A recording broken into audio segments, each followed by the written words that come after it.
Welcome to the channel. Today we will show you how to view the blocked list on Zangi, a popular messaging and calling app. Many users are unaware of where to find blocked contacts. So in this video, you will learn the simple process to check all the people you have blocked on Zangi. First, open the Zangi app on your phone.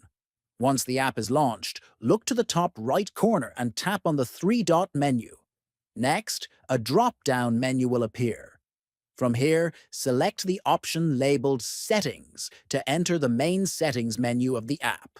After that, from the settings list, select Privacy. Here, you will see an option called Blocked.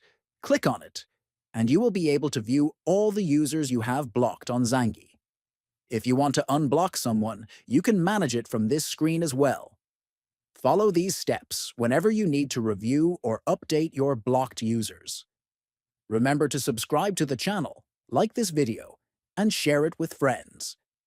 Thanks for watching, and stay tuned for more useful tips.